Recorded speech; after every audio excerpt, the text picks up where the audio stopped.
好了，今天的直播就在我搞来搞去、调来调去之后，终于搞定了。而且，呃，之前我们讲过了，一直被抱怨的画面，解析度不够，看起来很模糊的问题，终于解决了。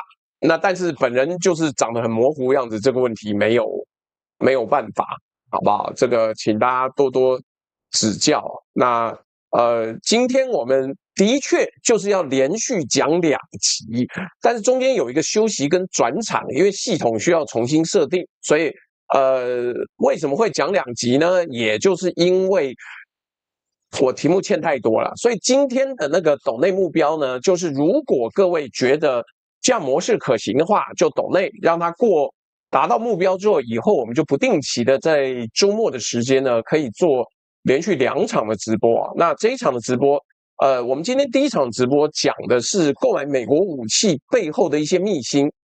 我查了又查，台湾媒体过去其实没有针对这个做报道，大部分如果连我这种军武迷都不知道的话，大部分的一般人应该不知道。你可能不知道，我们跟美国买了飞弹之后，我们不能射吧？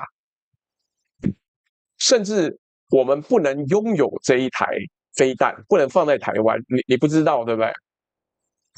来，就是一个很奇妙的状况。来，陈小敏说，不，陈小润说，哇塞，又来，哎，好了，大家就看状况，好吧？有趣的灵魂说这样拼，没有很拼啊，没有很拼。我做这个直播其实，并不是真的压力很大。那所以我们要开始讲啦，好不好？景浩兄一来就送了10个汇集。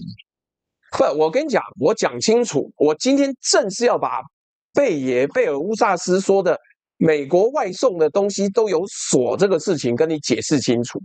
是有，但不是你以为的那种锁。我今天要做一个辟谣，因为我原先在做这个题目之前，我也跟贝爷以为一样，但你深入调查之后发现不一样。台湾那个飞弹更夸张哦，不是锁，是他妈根本不放在台湾，他放在关岛。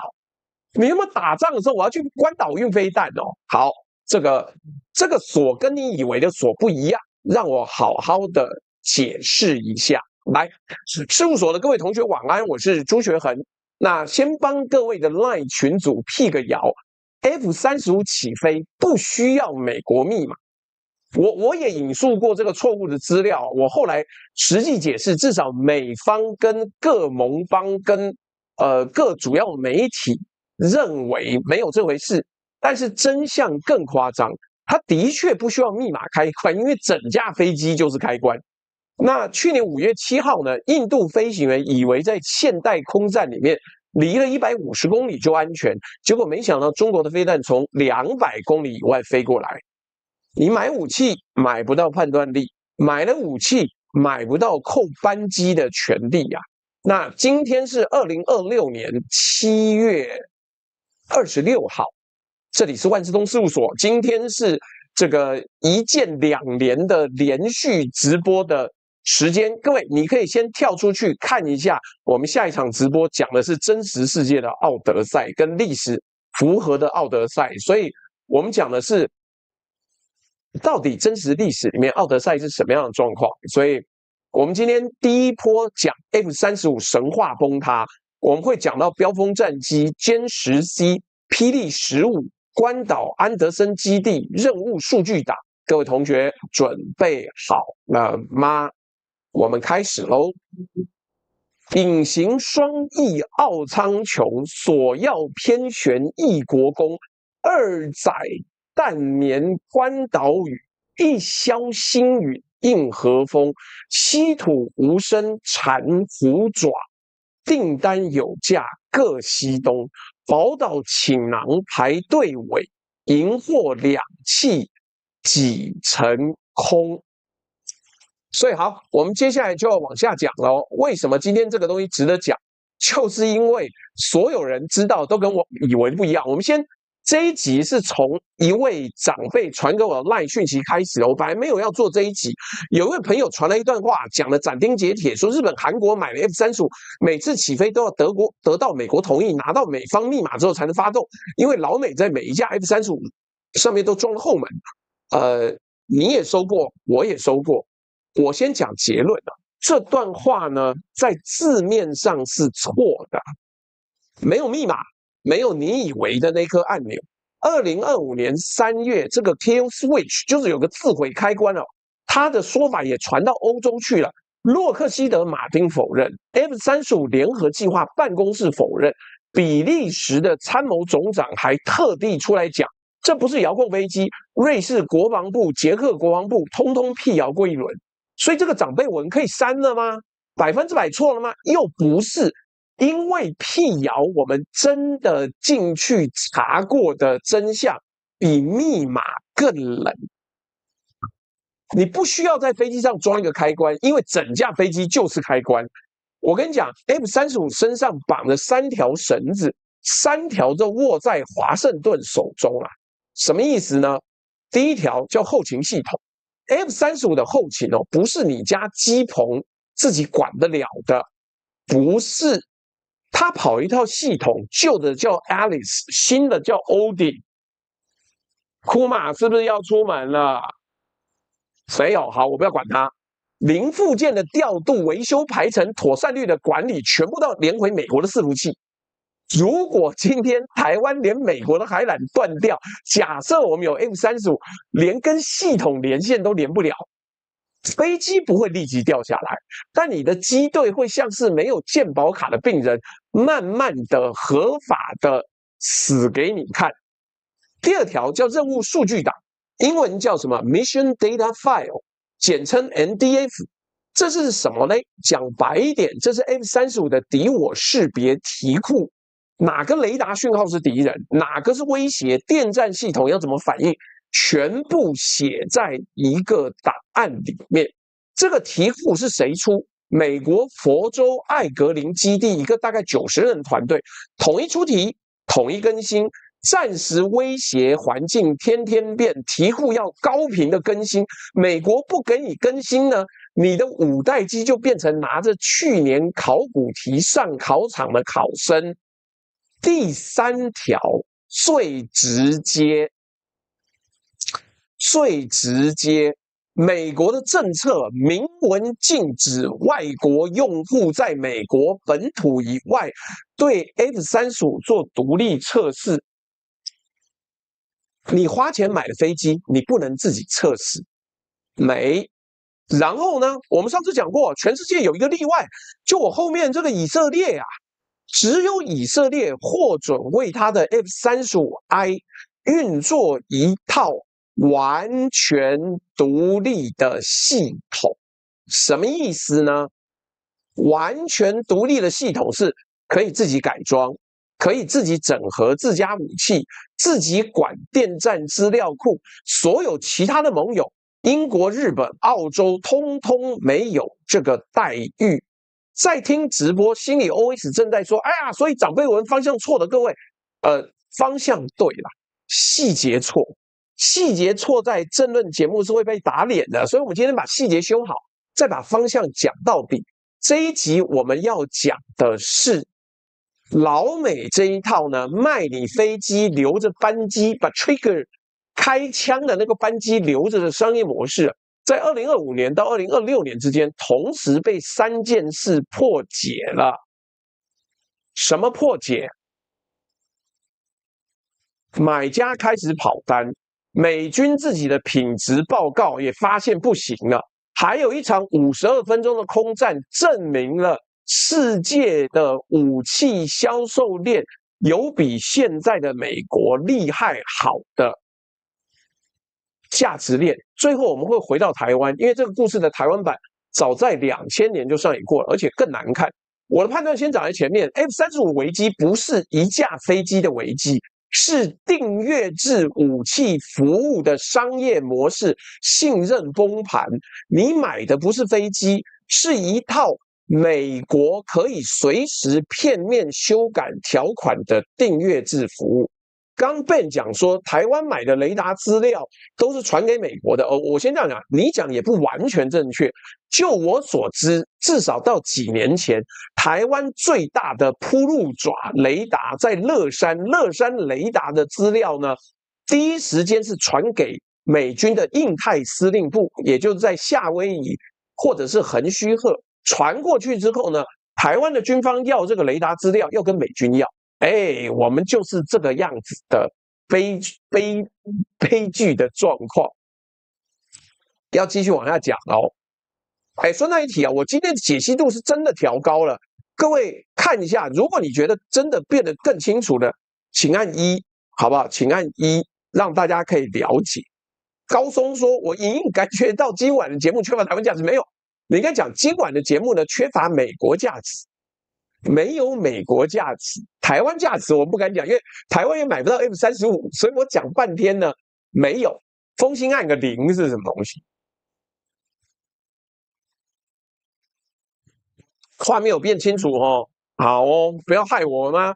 调了半天白调了，因为我刚刚为什么晚开，就是因为在调这个东西。好，不管，来进第一章了。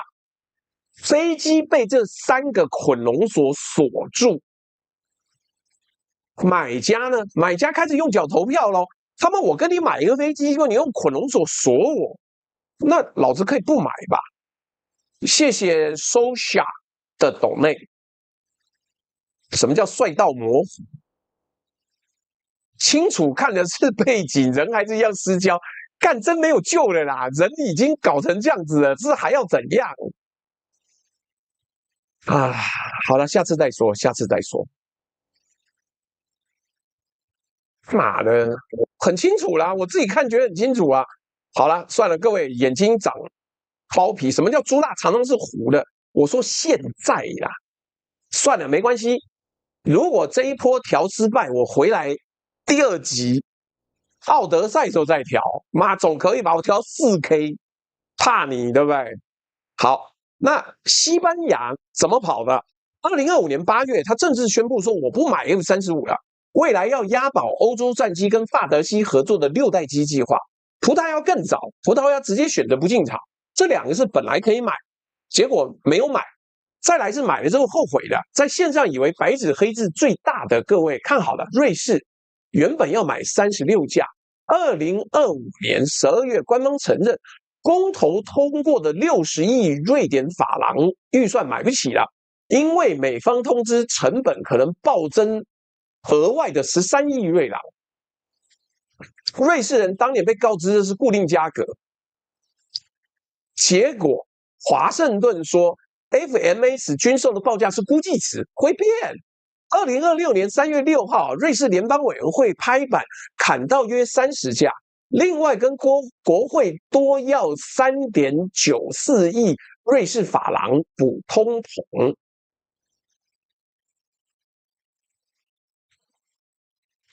所以啊，北不北烂？北烂吧。所以你在听直播，你也以为合约写的价格就是价格了。各位，瑞士人跟你想的一样，然后他们上了一课。跟美国买武器，合约保障的是卖方的弹性，不是你。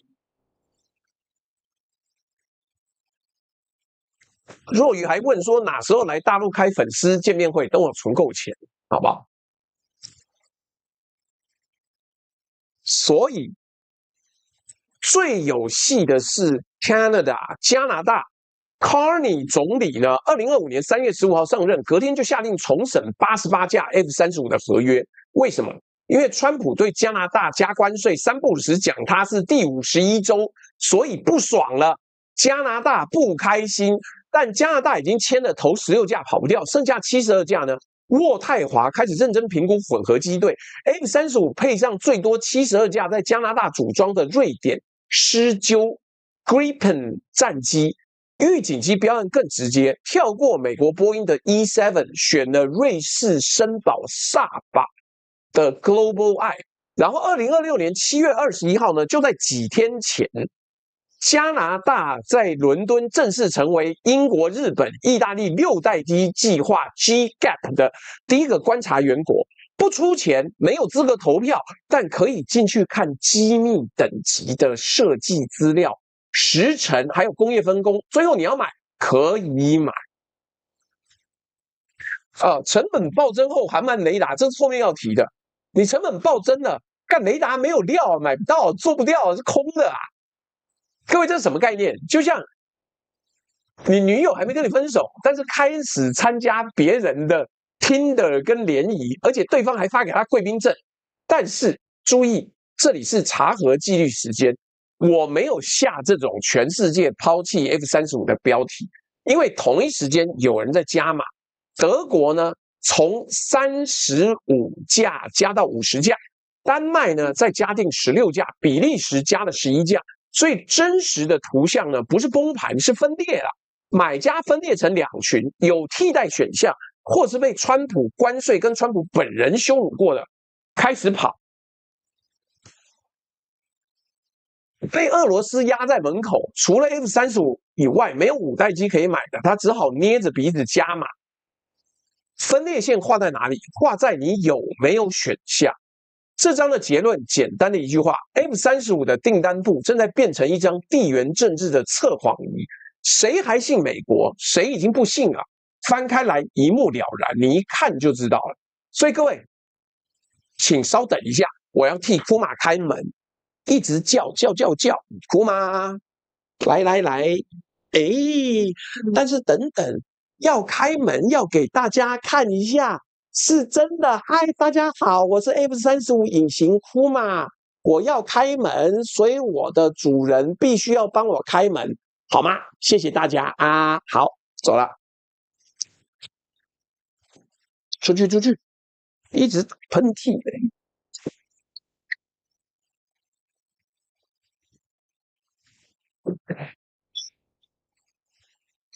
台湾现在只有 F-16啦吗？我讲 F-35讲别的地方没有台湾，所以我们置顶的就是8月的网剧哦，桃园网剧，有空各位可以去填写报告，填写登记单，然后顺便买一个冷冻水饺，哈尔滨水饺真的保证好吃，开不开心？开心。那所以各位可以好好的往下走。同样的，我们今天9点半左右呢，预计还有第2场直播，讲的是奥德赛。那不管是库马啦，妈，我养一只沈伯洋干什么？我有病是吧？库马，黑色的猫，好不好？而且库马没有卷发，怎么会叫库马？而且我讨厌的上司也叫库马，谁妈会取这种名字？我们家是猫才给它乱取啊！好，来，所以呢，请各位有空的话再看一看，我们继续往下走，好吗？所以妥善率是更大的问题。为什么我说最近吗？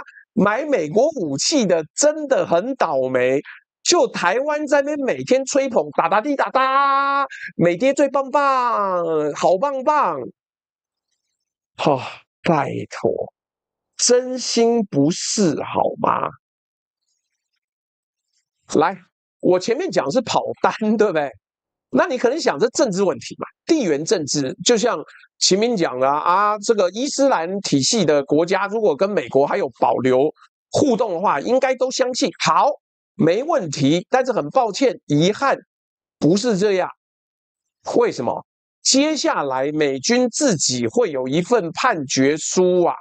看我背后的数字，妈的烂透了，烂透了！美军自己公布的第一个数字是47，美国空军2026财年的 F-35采购数从原来规划的74架砍到47架。自己也不买了，自己家的飞机自己砍掉需求将近一半。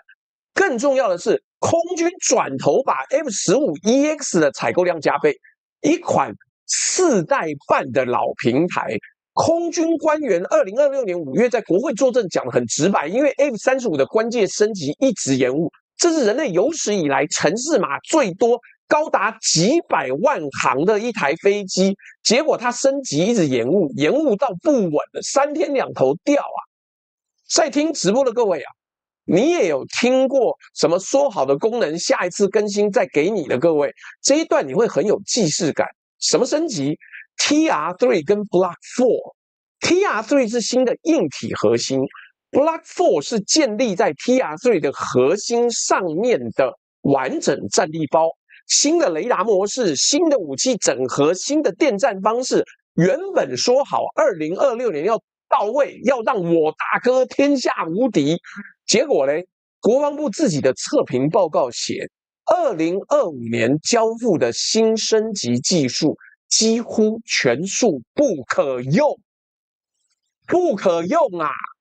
不但没有增加战力，而且还把我妥善率往下拉。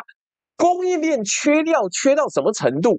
有新飞机交付的时候，雷达感测器还没装，飞机来了，结果里面雷达头的地方是空的，没有。那你这样搞什么？谢谢 L 小戴又来了，难得礼拜天也看到他最近应该在拼事业，所以周一到周五看不到，希望他6日的时候身体可以恢复。真心没有吗？雷达感测器是空的然后美国空军做了一件很正常的事情，拒收。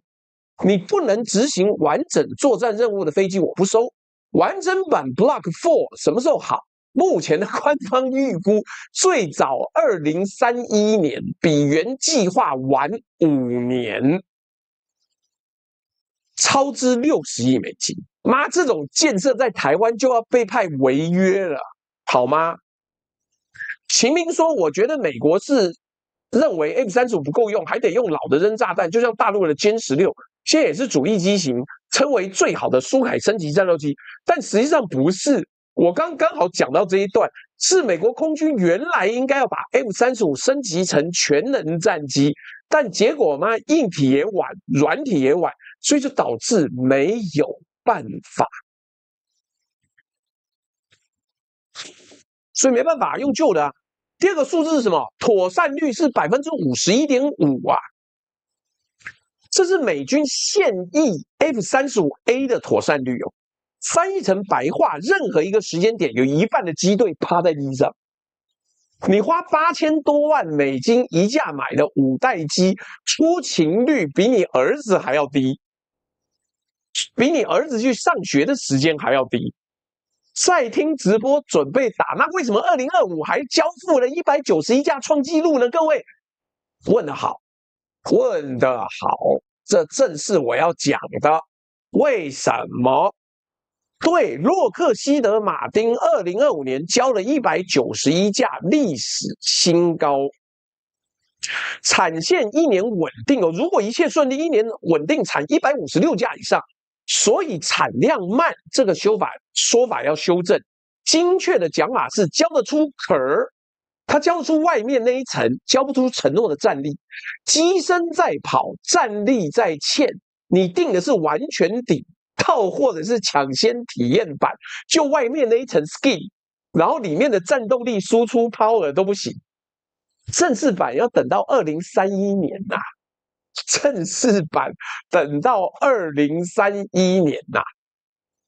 这里来自当局话术的反向解读哦。洛克希德马丁跟 JPO 辟谣说没有 kill switch， 没有自毁系统，没有不获得美国允许不能起飞这件事情，他讲的是没有遥控失能装置。注意哦，他们否认是那个遥控按钮，他们从来没有否认任务数据在谁手上，软体更新在谁手上。Block 4什么时候给你？官方否认的越具体，你越要注意他们没否认的地方。这一章的结论很北蓝，连全世界唯一不用担心被断供的客户，美国空军自己都在用砍单投不信任票了。外面那些盟友在犹豫什么，还需要解释吗？但台湾是求也求不来啦，更可笑，好不好？来，我们就一边笑一边说。我还是再打一个广告啊！今天的9点半之后，我们有另外一场，讲的是奥德赛，也就是你以为是为了海伦出兵，结果是为了海峡出兵；你以为是一场千古浪漫的史诗，结果是川普打伊朗一样的故事，都是荷姆兹海峡犯的错。来，我们看一下斗内啊，这个。坏掉的龙龙九说，请支持远端操控 HMDS 单人阿鲁巴老朱并按赞分享加群热推购买商品，也请问老朱祝福打气，谢谢。Mr. 拉卡赛说目标头像我先抢，支持九哥使用远端操控 HMDS 单人阿鲁巴诸大活动，请各位网友别吝啬按赞、手机热推，有余力者烦请点选置顶连结，移驾至阿宅福利社选购精选商品。By the way， 下周日的时候有诸大见面会，报名连结也在置顶连结，请各位共襄盛举。连我们的那个哈尔滨水饺老板娘都中暑了，可见最近大家要小心中暑啊，实在太热了，厨房一定更热。来，正中深陷你的斗内，秦明刚讲的我已经念了 ，Eason TW 说加 V 加，所以今天的那个斗内的目标呢是，如果可能的话，你就这个斗内让我目标达成，这样我以后6日呢就会随机挑日子来做连续性的直播。L 小戴说，目前733人里面有288人点赞，请帮忙点赞。对啊，各位记得点个赞，好不好？来，我们继续往下讲啊，因为你点赞越多，会越多人看到。今天内容2集都还不错。好，那我们要跳到第3个 chapter 了。第3个 chapter 讲的是什么？来，这就是中美稀土大战的故事啦。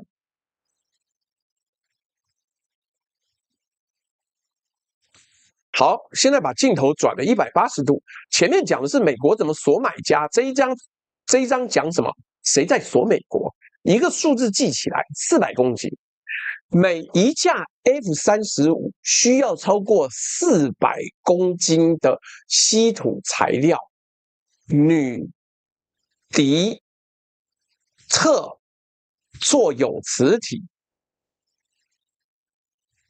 进飞控。进雷达，以进涂层，还有一个各位比较少听到的元素氙 Samarium 山钴磁铁，耐高温，战机、发动机跟飞弹的导引里面到处都是。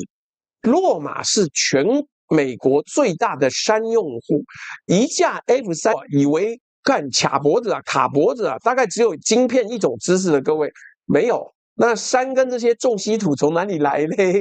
来，全球稀土加工中国控制大概90%。我们常常提这件事情，所以重稀土的分离产能呢，这个镝跟锗这些呢，99%在中国，不是90%哦，是99%。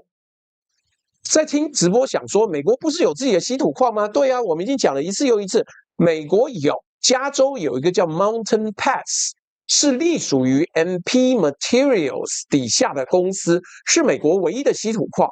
五角大厦2025年还入股，变成最大股东，听起来很励志，对不对？然后我们看北京怎么出招了，3刀。第一刀，2025年呢，12月1号生效。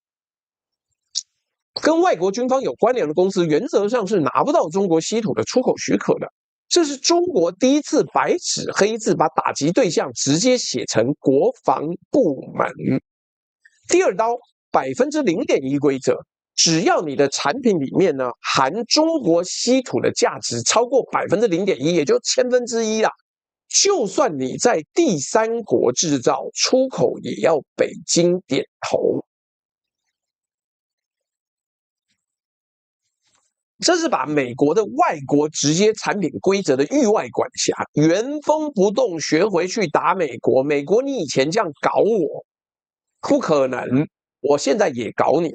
第三刀，2026年6月22日，中国商务部把 MP Materials 跟 USA Rare Earth 等10家美国公司列入出口管制清单。翻译，你们家自己要建稀土供应链的那2根支柱呢，我直接点名制裁。我讲白一点，这个画面就是美国左手掐着盟友的任务数据档，右手被中国掐着元素周期表。F-35这条产线同时被2条供应链呢掐住了他的脖子，一条掐买家，一条掐卖家。有没有很熟悉？我们之前讲晶片出口管制的时候讲过同一个结构，管制是一根双头矛，你握着哪一头，另外一头就对你自己啊！你要刺别人，小心刺到自己啊！这张结论很冷酷。五角大厦可以要求2027年之后的国防合约禁用中国稀土，法条写得出来啊，但元素变不出来。你禁用就禁用，你自己做不出来，你家的事。法律写得出禁令，它又不是炼金术，它写不出替代品。参众两院可以游说，化学元素是不接受澄清的。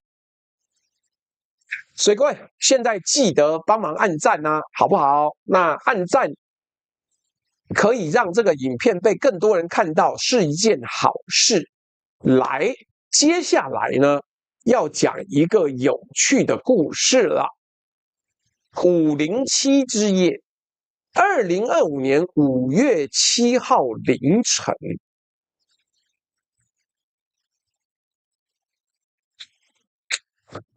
印度发动了一个计划，叫做朱砂行动 （Operation Sindoor），出动了大概72架军机，23分钟内要打击巴基斯坦境内9处目标。这是对4月22号克什米尔的恐攻，26名平民遇害的报复。于是巴基斯坦空军升空拦截，大概有42架。在接下来大约52分钟，两边有超过110架的军机在夜空里对峙交火，这个绝对没错，是近代规模最大的超视距空战。双方有人机，就是有人驾驶的那个飞机都没有越境。超视距是什么意思 ？Beyond visual range， 意思是你同时是看不到敌人的。整场仗打的是雷达、资料链跟飞弹射程。那一夜发生了什么？我们用第三方铁证查核，不用交战双方大内圈呐，因为印度跟巴基斯坦双方都自己唬烂呐，你不要随便背信。证据一 ，BBC 查核团队地理定位了印度旁遮普邦巴廷达农田里的残骸影片，发制米卡飞弹，这好像是10英飞弹吧，还挂在挂架上。赛风 M88 发动机组件散在麦田里面，机号查出来了 ，BS001，印度接收的第一架标风战机 ，Rafale 是法国达索的招牌，在此之前从来没有在实战中被击落过。证据二 ，CNN 引述法国高阶情报官员。证实标风被巴基斯坦击落了。证据三，路透引述2名美国官员的说法是，击落他的是中国制的歼10C。中国制的歼10C。证据四，最重量级的。法国空军参谋长贝勒 J，2025年7月接受美联社专访，依据他所掌握的证据，印度那一夜呢，总共损失3架战斗机，1架标风，1架苏30 Mk1，一架幻象2000。巴基斯坦说击落5架。后来总理在联合国喊到7架，还有网络上60比0，那些是宣传的，我们标注起来放旁边。第三方的底线3架啦，最少也有3架啦，其中1架是人类历史上从未被击落过的标风战机。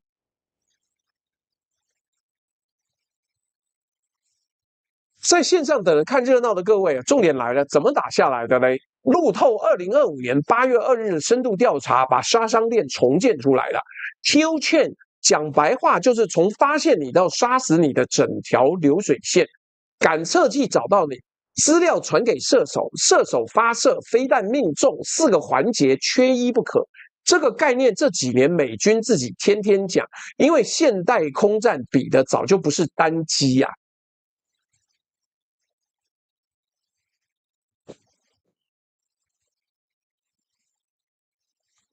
巴基斯坦那一页的杀伤链流水线长这样子的：瑞典制艾利眼预警机 Airy-Eye 在后方安全空域盯着印度机群，透过巴基斯坦自研的 Link 17资料链，把目标坐标及时喂给前面的歼十 C。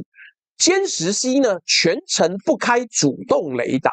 它的雷达关机，你没有讯号侦测不到，也不能用反雷达飞弹射它，它是电子静默，就跟潜艇一样，不发出任何讯号。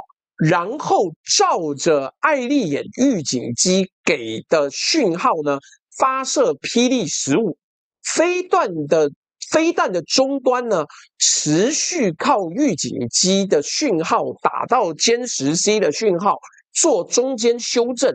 末端他才把自己的雷达锁定，所以等到他雷达主动式雷达一打开，他妈来不及闪了。标峰的电战系统什么时候发现不对劲？根据报道，飞弹已经逼近到大概50公里的时候晚上夜里来不及了嘛。那发射距离呢，是从200公里外发射。巴基斯坦方呢说是200公里，印度官员受访时承认，搞不好更远。所以各位，200公里是什么概念？200公里是从台北到台南直线大概260公里啊，等于有人从嘉义对你开枪，而你连枪声都没有听到，就噗啾被打中了。这张我们先做一个技术性的结论：击落标峰的不是一架比它强的飞机。歼十 C 不是5代机，是一条更先进、更完整的杀伤链，加上一枚够长的矛，单机性能输给体系。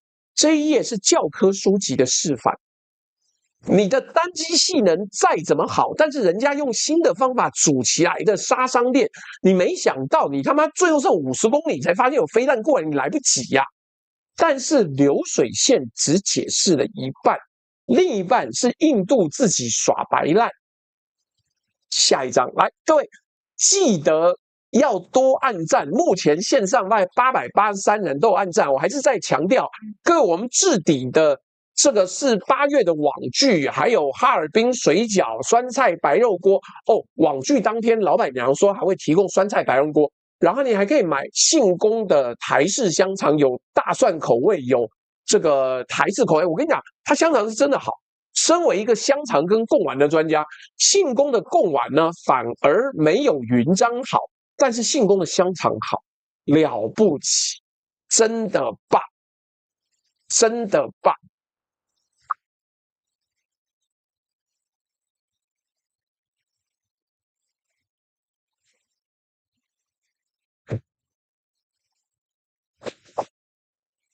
我知道那个什么 Demasha， 我知道那个奔德所讲的那个东西，我在查资料的时候有查到这个，可他有一件事情不能说明，你的歼十 C 如果开了主动雷达，你没有靠后面的东西，你开主动雷达，你本身是雷达暴露的状态。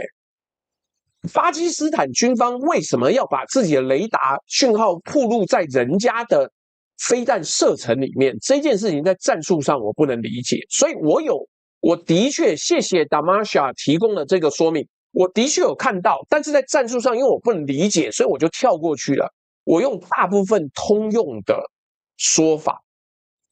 对，我知道啊，我知道那个阿 K 奇讲的，那是今年大概3月还5月的，可是他没有办法解释，他没办法解释为什么有必要把歼十 C 暴露在那边。当然，他这样讲，歼十 C 的性能更上升，更好卖，可是逻辑有一点说不通。好啦，一级嘴炮技术是说不一样啦，云章的是牛肉贡丸，信丰是猪肉，牛肉跟猪肉贡丸，我最近迷上了牛肉的贡丸，各位可以去买，好不好？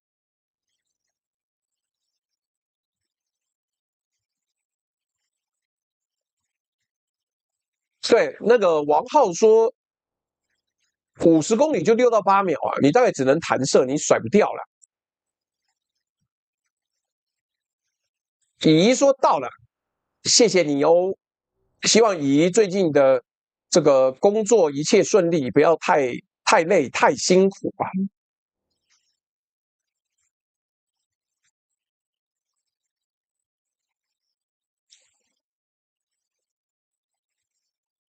来，我们接下来要讲了，因为讲到这里呢，的确我跟你讲，我没办法确认，我知道中方有新的说法，可是战术上我不太理解，就当我保留在那边，我没有说他错，我只是不明白为什么。好，来，接下来我们说杀伤链是巴基斯坦的公寮，现在讲印度的失物链，这一章对台湾很重要，因为印度犯的每一个错都是台湾拿钱买不到解药的那种。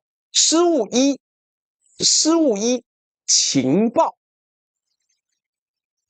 失误一情报。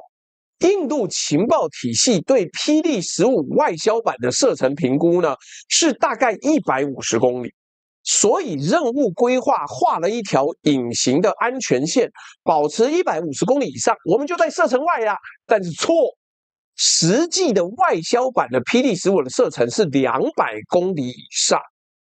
200公里以上，在听直播的各位注意这个机制，飞行员不是被飞弹骗了，他是被自己的瞎鸡巴讲的情报骗了。他以为自己躲在安全区，其实从头到尾站在人家射程里面。路透社的定调很精准，他说你误判了对手的武器脉络，你整晚执行的就是一份错误的作战计划。若愚说朱大有空去潮州吃手打牛肉丸，我去潮汕想要吃生腌呢，然后我去福州想要吃鱼丸呢。好，等等，我扯远了。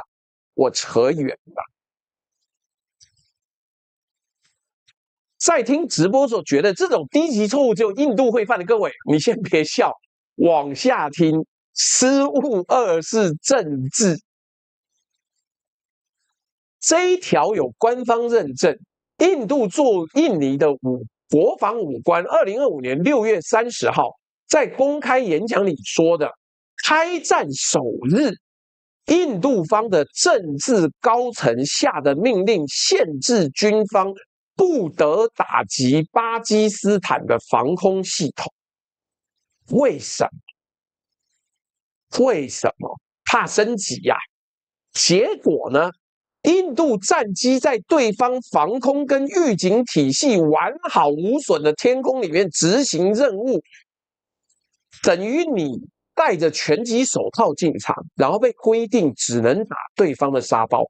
坦白讲，最近有机会，我想要讨论一下，普丁到现在不愿意下令对乌克兰全面攻击，他军方已经对这个有意见。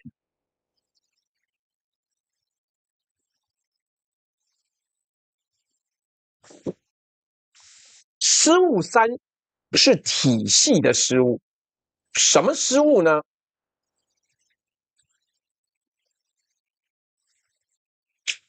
来给你看一个动画，好不好？我做的这个杀伤链的动画，我觉得还蛮开心的。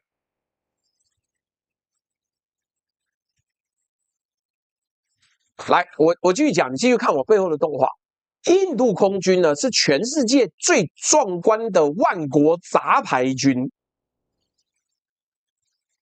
法国标风，俄国苏30跟米格，以色列的无人机跟夹舱，美国的运输机跟直升机，单看每一件都是好东西。但是我们的三哥呢，把法系资料链、俄系资料链、乙系的系统互相不沟通。路透社的报道里面有一项非常残酷，他说巴基斯坦方的电站压制呢，没有瘫痪标风的自我防护，但瘫痪了同编队的苏30的资料链跟雷达，整个编队的空情图拼不起来，中间有一块洞，这到底怎么样啊？干！笑死人！所以各位，这就是所谓分散采购的阴暗面预告。你以为印度觉得我不要仰赖任何单一的超级强权，你买4个国家的武器是避险，结果战场上他们像4个互不加好友的通讯软体。这一题我们后来会拿出来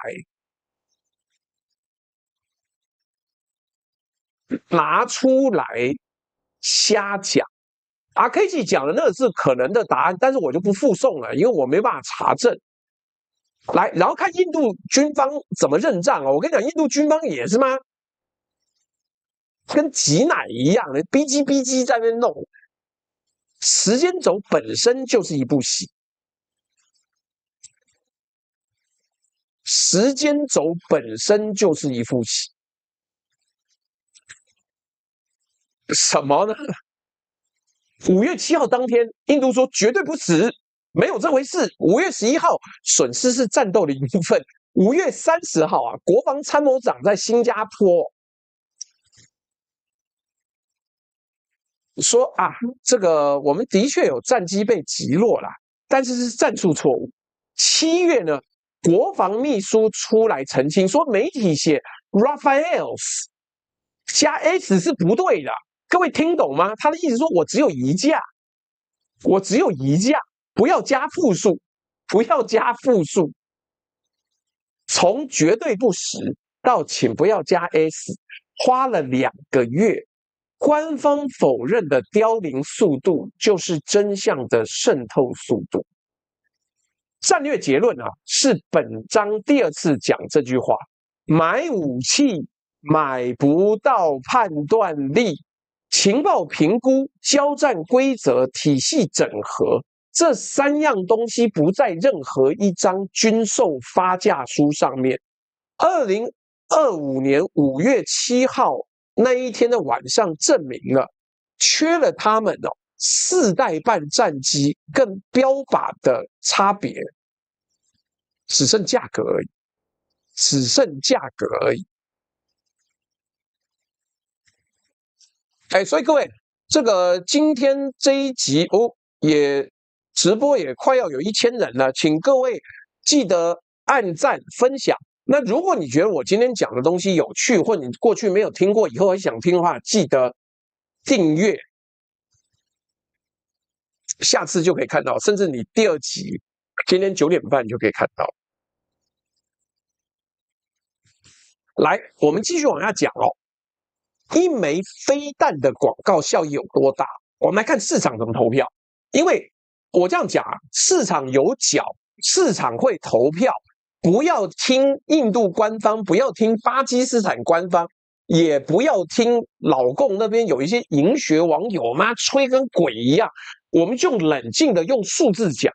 我告诉你，这一次中方的军火外销大赢特赢啊，了不起啊！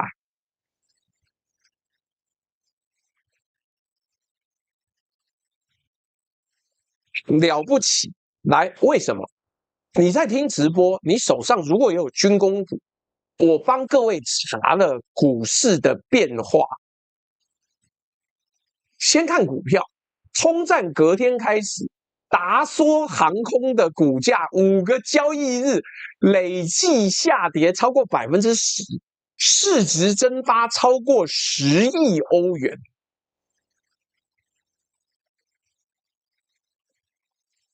同一时间呢，成飞就是成都飞机的母公司中航成飞在 A 股5月7号收盘涨了17%呀，5月8号直接20%涨停啊，2天涨了超过37%，市值冲破2000亿人民币。成飞概念股就它周边这些相关的概念股连拉7个涨停。所以各位啊，资本市场是不跟你谈民族大义的，资本市场只认一件事：有实战认证的商品跟没有的不是同一个等级，好，谢谢大家，已经按到502个赞了。哎，小戴努力的帮我们催赞，再继续往下按赞到一半了。所以再看北京的这一个生意呢，原来做多大 ？CPRI 叫做斯德哥尔摩国际和平研究所，是全世界军贸数据的公认基准。2021年到2025年呢，中国是全球第5大武器出口国，市占率是5.6%，排在美国43%、法国、俄罗斯、德国后面。老实讲，不大，而且高度依赖一个客户，巴基斯坦一国就吃掉中国军售的7%。反过来看，巴基斯坦的武器进口有1%来自中国。注意哦，这两个数字分母不一样啊。前面的分母是中国的出口占全世界的比例，后面的分母是巴基斯坦的进口，不要混在一起讲。在线上一定有人要问啊，中国武器便宜没好货吗？我们看数据讲话。所以507实战之前呢，中国军火的处境是便宜量大，环保但没国家。国际军火市场最贵的东西叫实战记录，所以以色列的东西大家抢着买。乌克兰的无人机现在不能外销，但是一旦可以外销，大家也抢着买。国际军火市场最贵的东西就是实战记录。美制武器贵就贵在中东几十年的战机单呐。中国武器呢，过去最亏最缺的就是这张单，然后巴基斯坦帮它补上了，而且还是大胜，用印度买的法国标风战机507之后的订单动态啊，我们直接给各位看。谢谢浩哲的抖内，我们的订单照证据念。确认的歼10 C1，巴基斯坦又买了36架，已经交了20架。骁龙 JF17 Block 3亚塞拜然9亿美金成交。谈判中的有沙烏地阿拉伯，路透社2026年1月独家，正在谈用20亿美金的巴基斯坦债务抵换骁龙，债主直接拿飞机抵债。各位，这一招美国军售体系做不到，因为 FMS 只收现金跟货款，不收你欠我的。传闻加双轨的印尼公开表示，他要评估歼10 C1，同时维持原本的标风订单，两边压。还有一个最微妙的，歼35隐形战机呢？北京批准卖巴基斯坦最多40架。五角大厦自己的中国军力报告证实有这个案子存在，签约跟交付进度没有独立确认，所以我们就不多说了。还有一个最微妙的，为什么这些国家开始看中国摊位呢？除了战机，还有合约条款。合约条款差多少？我们把中美2份军售合约摊开来做比较。美国 FNS 终端使用监控，美方人员可以查你的武器放在哪，谁在用。ITAR 管制，原始码想都别想，不给你。后勤深度绑定，备件训练升级，一辈子都跟美国买。中国模式是什么？不查你人权记录，可以易货，可以抵债，技术转让可以谈，价格又低3到5成。一句话总结2种生意啊。美国卖的是会员制健身房，你永远在缴月费；中国卖的是健身器材，搬回家随你用。至于器材耐不耐用、好不好用、练不练得出肌肉，507之前没人知道，507之后有一张成绩单啊。这一张简单的结论是，美国军售真正的护城河从来不是 F-35多会飞，是别人没有经过实战验证的替代品。2025年5月7号之后，这条护城河出现第一道裂缝，缝隙不大。但护城河的重点就是不能有裂缝啊！一有裂缝，对美方来讲就挫赛啊。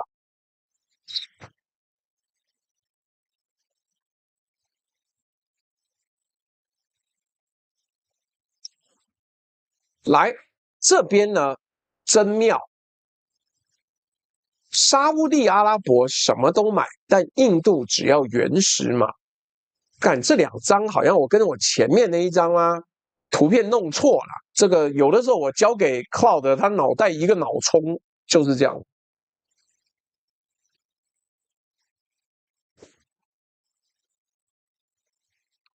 讲到这里啊，全世界的军售军购都在讨论同一个问题，什么问题呢？F-35有绞索，妈把我拎在那边滴溜着，我买了不划算嘛？那中国货是刚验完货，那我到底应该怎么买？市场上出现了2种完全不一样的答案卷，我们一份一份看。答案1，沙烏地阿拉伯，我全都买，爸爸全部买给你，或者叫做对冲到极致。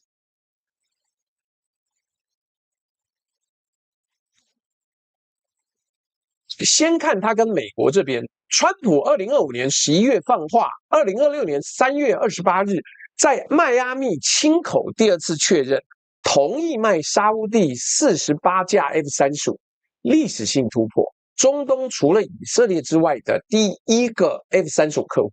但你以为利雅得就这样上车了哦？单压一边吗？不对，同一时间他在干。同一时间呢，跟巴基斯坦谈用20亿美金的债务抵换枭龙，枭龙能挂霹雳15，等于侧门就接上了中国的弹药体系。第二，五角大厦自己的报告把沙烏地列在歼35的潜在兴趣客户名单。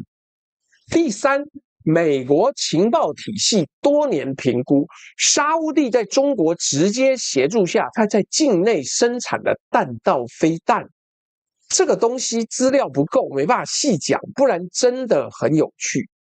在听直播的各位啊，换任何一个其他国家跟中国搞弹道飞弹合作，看美国不把你弄死才对。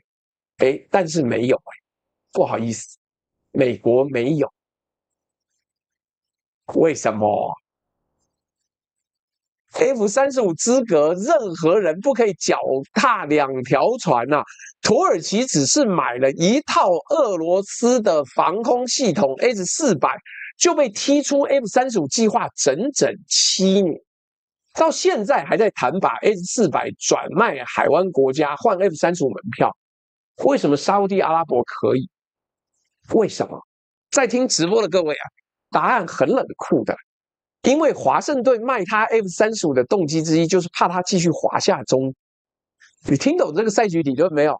沙烏地说：“不好意思哦，我可能投共哦。”它本身变成商品，分散采购在利雅得手上，不是避险工具，是勒索工具。我摊位逛得越勤，你给我的折扣越大。不过等价交换了，沙烏地阿拉伯拿到了 F-35也不是完全体，拿不到原始码。不能自行整合武器，不能未经美国批准改任务软体，而且照产线排程呢，第一架最快2029年才到货。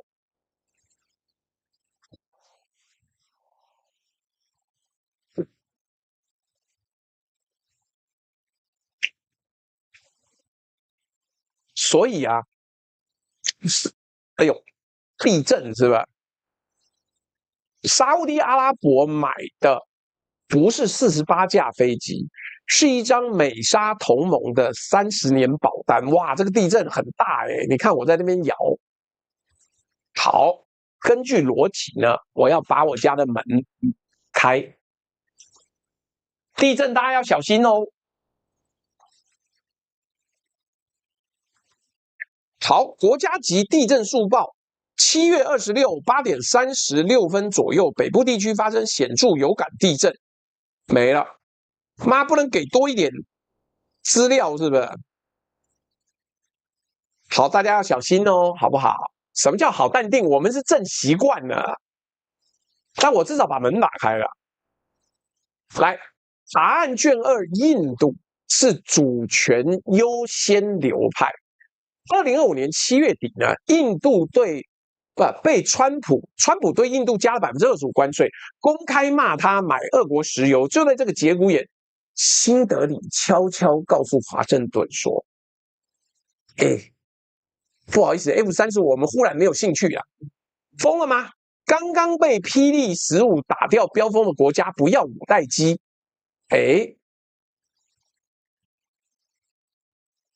看俄国开的条件你就懂了。苏57出口版完整原始码，印度自制飞弹跟任务电脑直接整合，印度斯坦航空在地组装，每一条都是 F-35永远不可能给的，每一条都是正对的507之夜的伤口。资料链不通，我让你自己写；武器不能整合，我让你随便挂。印度的组合拳是3线必进。法国标风继续买，俄国的苏57弹着，自研5代机 AMCA 全速推。他从507学到的教训呢，不是买更贵的飞机，是买得到源代码的飞机。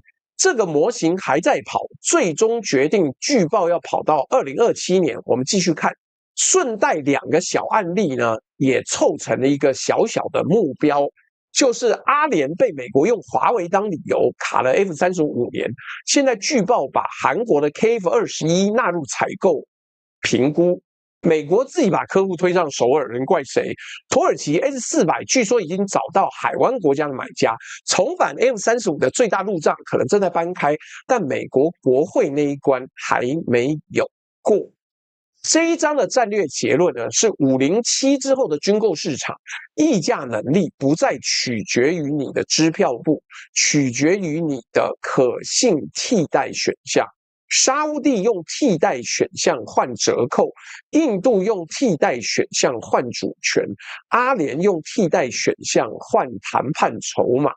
记住这句话，因为下一章我们要回台湾，一个替代选项等于0的国家，帅气吧？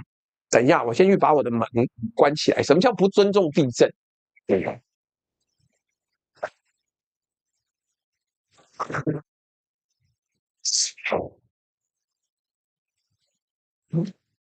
嘿嘿，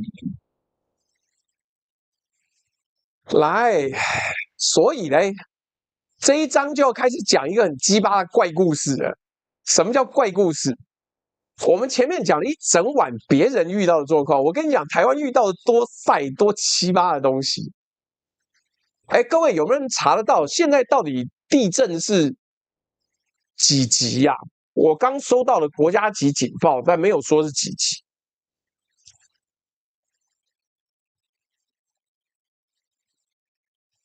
3级哦。震源在新北市平西区，陈 Allen 是不是用炸药在采蜂蜜啊？难怪只有我们这边有明确的震央3级啊。什么又变4.6级？好，不管，我接下来继续讲了。来，什么东西呢？前面讲了一整晚别人的东西，我们现在回家看一个没有选择题的地方，就台湾。我们从那则 LINE 讯息的后半段开始讲起。我朋友说台湾多年前买了一批 AIM-120中程空对空飞弹，好像400枚，放在夏威夷，老美不准我们拿回去，先查核。枚数呢，不是400，是2000年9月。美国核准200枚，台湾首批实购120枚，地点不是夏威夷，是关岛安德森空军基地，也不是至今拿不回来，是拿回来了。2003年，但是各位，当我们把细节修正完之后呢，这个故事的真实版本冷到你以为自己在冰箱里面了。什么？我们正极估计是5级哦。好哦。对，谈得也蛮咬的。来，第一个，合约白纸黑字有写，飞弹要存放在关等需要作战使用时再交付。你付钱了，银货两讫，更正，货是讫在关岛，美国保管。当年美国参议院外委会主席赫姆斯，共和党的自己人公开骂美国政府说卖飞弹给台湾却不让他们持有，这是一种侮辱。但台湾对侮辱甘之如饴，好不好？开心。来，第二，解锁条件更精彩，你听到都觉得他妈在开我玩笑，是不是？还真不是。还真不是，解锁条件要等到中国取得同级武器再说啊。2002年6月，中国试射了2制 R77、R77，条件达成。2003年11月，飞弹才运抵台湾。在听直播的各位，听懂这个逻辑了没有？台湾空军的战力升级10成了，不是台湾需求成立了，不是我台湾说我有需要，是解放军采购进度决定的。你的解锁钥匙呢，在北京手上，还没完。你如果觉得这够鸡巴了，我告诉你错了，真正鸡巴在这里。来，我还做了一个动画给你看，真正鸡巴的是飞弹到手了，不准打。美方基于试射参数可能被对岸解码的理由，不同意在台湾本土实弹射击呀。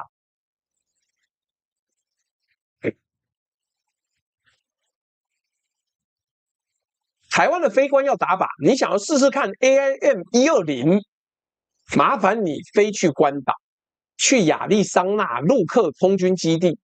直到什么时候台湾才第一次可以使用这个飞弹呢？2021年5月，谢谢你裴洛西让台湾没了海峡中线之后，华盛顿才点头说好，共机天天都那么靠近，你们可以试射了。林嘉欣说快乐的云林人来了。林嘉欣，你到底抽到那个绿色的电动机车了没？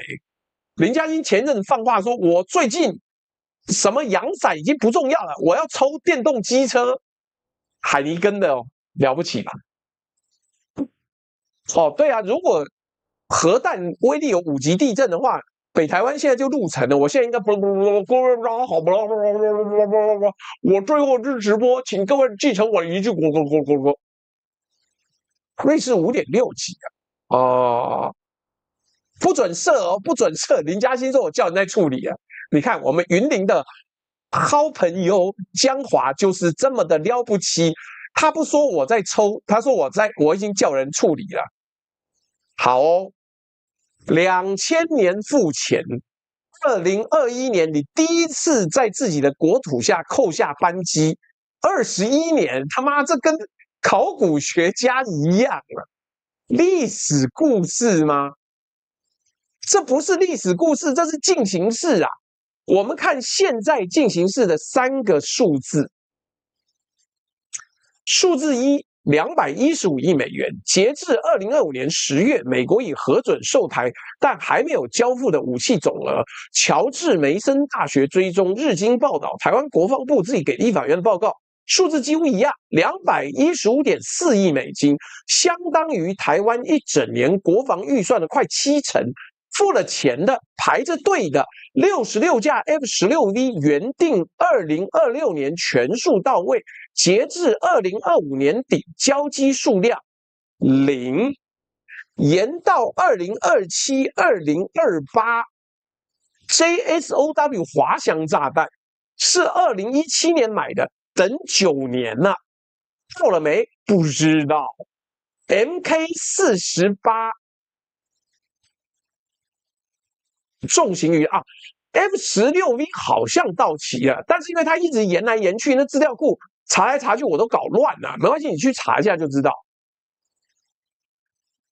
MK48重型鱼雷要改到2027年之后。数字2是排队顺位啊。报道者出了一篇专题，他访问了军事媒体人，讲得很直白，这不用访问他，这我都知道。美国军售有明确顺序啊，日本、韩国、以色列、北约优先，再来是乌克兰跟波兰，台湾在等级上相对较低，各国都在排队挂号，我们挂的是下午整的末段班哦。数字3是0。台湾的替代选项数，想买 F-35拒售，神盾舰2021年25年前就被打回票了，潜舰只好自己造。法国拉法叶之后30年不敢再卖，欧洲谁愿意为了台湾的订单得罪北京呢？印度可以跟俄国要原始码，沙烏地可以逛中国摊位，台湾连分散采购这4个字说出口都被当成叛变。这里做今晚的第2次话术反向解读，每一次交付呢，严当见报。官方标准句式，台美关系坚若磐石，交付如期推进。各位，如期这2个字呢，在军售语境的意思是，期程已经改过了，改完之后新期程目前如期。那 F-16V 呢，它的任务数据档一样是美方独占更新，它的软体更新一样排在美军后面。第0章讲的3条捆龙锁，台湾1条都没有少，只是我们的飞机比别人便宜1个世代。这章没有结论了，我们讲的数字就是结论，直接要进总结咯，各位。各位顺带一提，我们现在线上人数破1000，请各位务必多按赞，把这一集推出来，然后等下呢，本集直播结束之后15分钟就会跳到下一个直播，开始讲的是奥德赛。还有 GU 你回去查啦，他妈的，你到现在还在跟我讲我以前已经讲的东西，表示你晚进来晚听。你告诉我为什么在战术上要让歼10暴露自己的位置，开主动雷达？别多说了，逻辑上不合理。那你要说是这个样子那个样子，你相信就好，你开心就好。坏掉龙九说，应该说不会有人为了卖个军舰死一堆人，搞得好像法老王诅咒一样。来，这个贾斯汀 Violence 谢你抖内米勒长说，朱大头顶有块布，天下我最富 ，F-35就当买模型又没差。秦明说，在台湾发射各种参数，大陆都能抓到。不过现在新型的间谍船是不是常驻关岛甚至夏威夷了？要去美国本土试射了？我知道是动武2，据说在台湾东北方已经有一艘常驻了。你如果是渔船，你常常往那边开，可以赏金船应该可以看到。我真想要租一艘船去看看，但现在没有钱。坏掉龙九说，应该说不会有人为了卖个军舰死一堆人，搞得好像法老诅咒一样。这个真心不知道怎么说呢？好哦，但没关系。来，所以台湾现在状况就是很多东西我们付了钱，没有交付嘛，等于我们每年的70%的国防预算是丢在美国那边的，还不会给你利息嘞。来，我们结论，今天这一段呢，快速的也讲到了1个多小时。你讲到这里，各位心里应该有底了吧？我们把今晚的所有的线索布起来。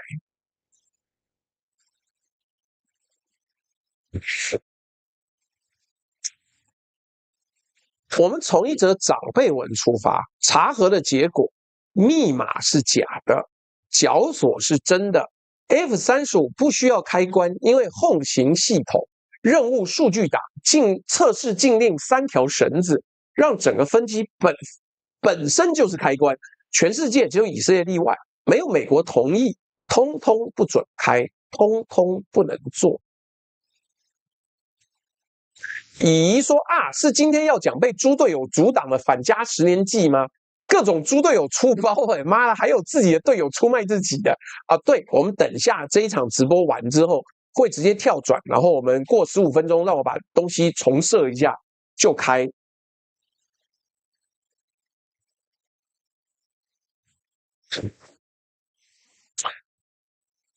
所以我们看到这一套订阅制的生意，在2025年到2026年被三面夹击。买家端的西班牙退出，瑞士砍单，加拿大跑去6代机计划当观察员，剩下的客户呢分裂成有选项的跑，没选项的加码。品质端呢，美军自己的测评报告，自己砍一半的采购，51.5%的妥善率，连唯一不怕被断供的美国空军自己都在投不信任票。工艺端呢？每架飞机400公斤稀土，重稀土分离产能99%在对手手上，锁别人任务数据党的手，被别人锁住了元素周期表。然后是507之夜，一枚大概200公里外飞来的霹雳15，把西方军工溢价的神话打出了一个洞啊！从未折损过的标风战机败给一条更完整的杀伤链，加上印度自己的情报误判、政治束缚，万国牌整合失败，中国军火从此有了第一张实战成绩单。达缩跌掉10个百分比的市值，陈飞连拉7个涨停啊！我已经讲到最后一章所以网友提醒我应该要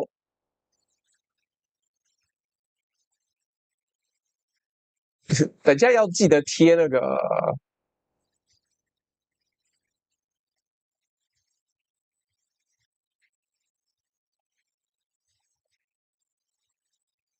要记得贴狗皮膏药。好，所以全球军购市场重新洗牌，洗出一场光谱来。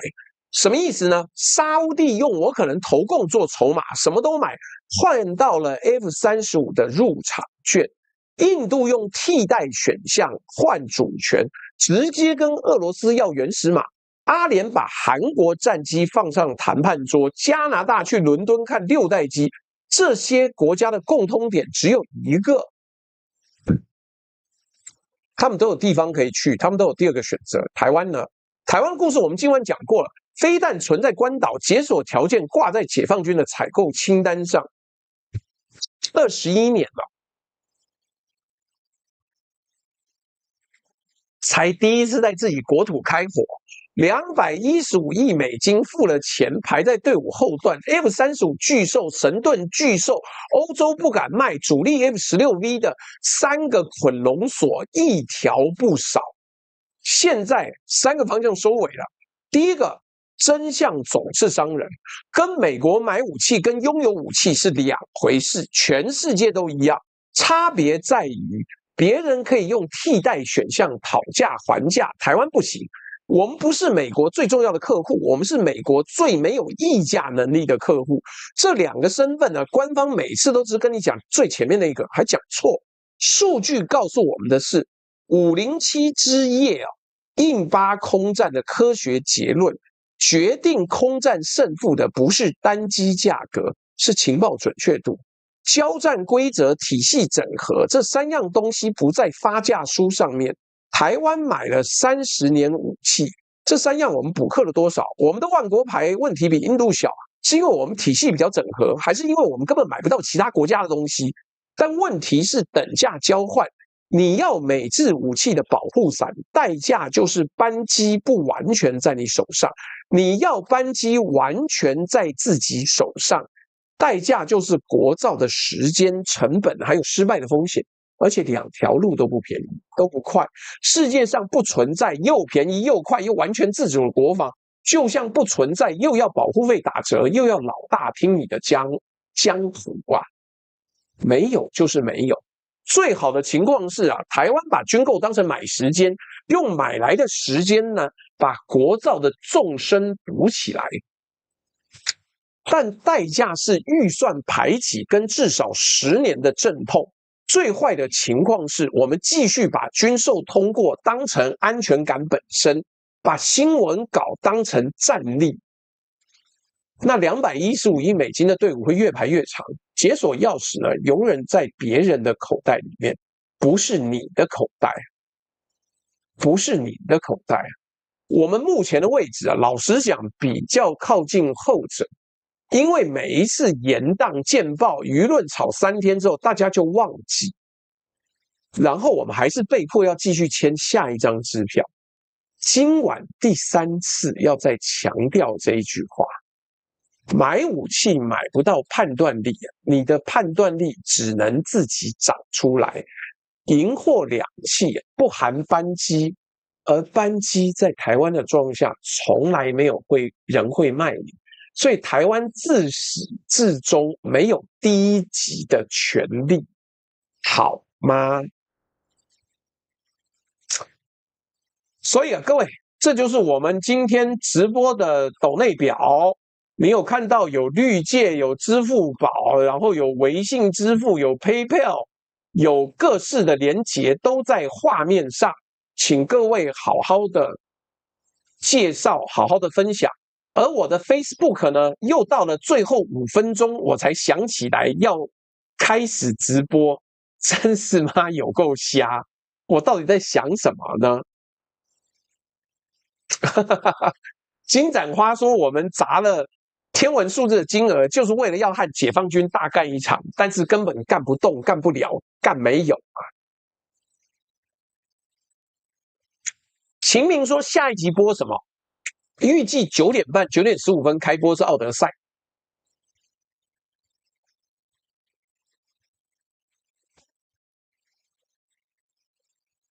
奥德赛，接下来是奥德赛啊。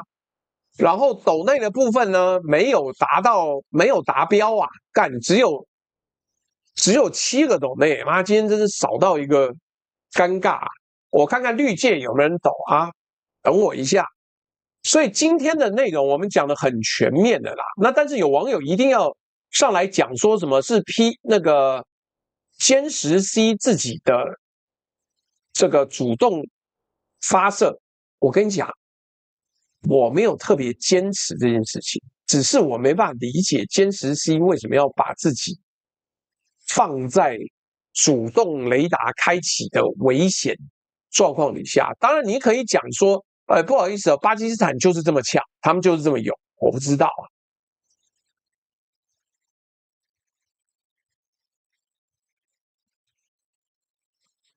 好，我们来看看有没有网友抖内。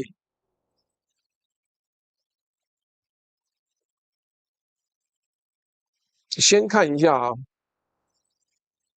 微信支付说，白小洛说，原来今天有加播场，主页只显示9点半的，害我以为播很晚，要之后补课，支持周末加播，朱大辛苦啦。好，前面还有网友吗？有一个网友抖了5元，他叫做 TXY。好，我看支付宝有没有啊？好，支付宝有，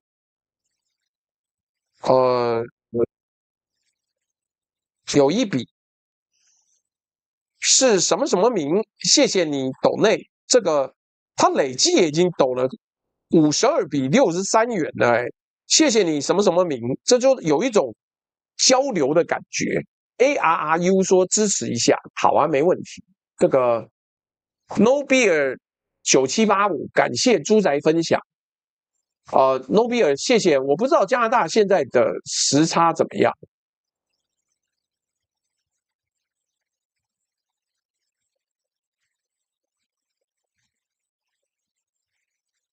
PD 15啦，什么正风150。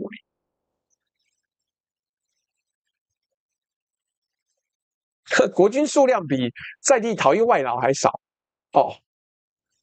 好 ，T.O 说绿界不好搞，回台了，补一下，好 ，T.O 大哥也帮我们补齐了，之后我就不定期有题目的时候我就开播吧。好啦，那今天的第1场直播先到这边，等一下中间让我去尿尿喝个水，关个机休息一下。我们等一下就讲奥德赛，奥德赛很有趣，各位有空一定要播，你可以也去喝个水、尿个尿，什么东西的，因为我们查到现在，可能真的不是海伦。为什么诺兰找一个黑人鲁比塔来演海伦？因为他根本不是重点，因为他根本不是重点。K Sharp 说朱大有没有自己的中正指导？有，找个地方躲起来，不然我会被青鸟抓去吊路灯。我跟你讲。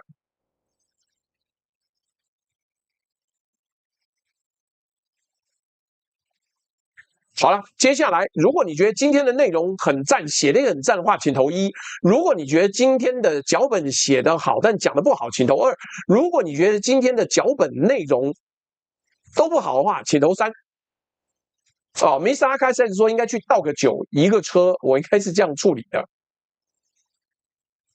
好，各位，来，一边投票，一边我们就放个。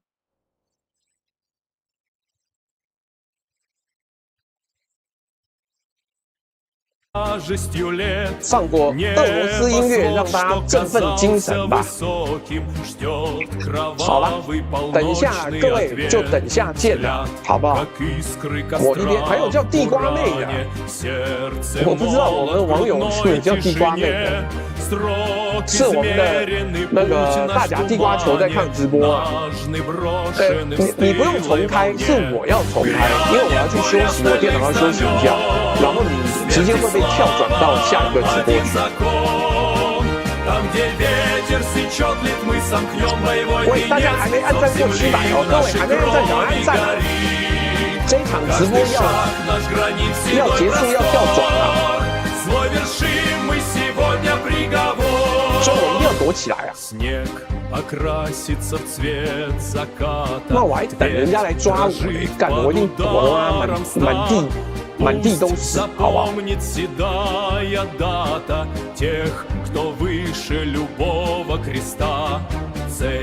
各位记得按赞哦，也请记得我们置顶的连结有人带货商品酷泰哥的那个行动电源，什么都很好用，我买了3年才换，这真的是很棒，好不好？就这个样子啦。Там, где ветер сечет лет, мы сомкнем боевой венец, зов земли в нашей крови. Каждый шаг наш гранит седой простор. 哦，有些人说我在加息，你才可以找6点也太早了吧？但你等一下就可以去吃个早餐，喝杯咖啡，认真的听我们的那个。好了，跟各位说拜拜，拜拜。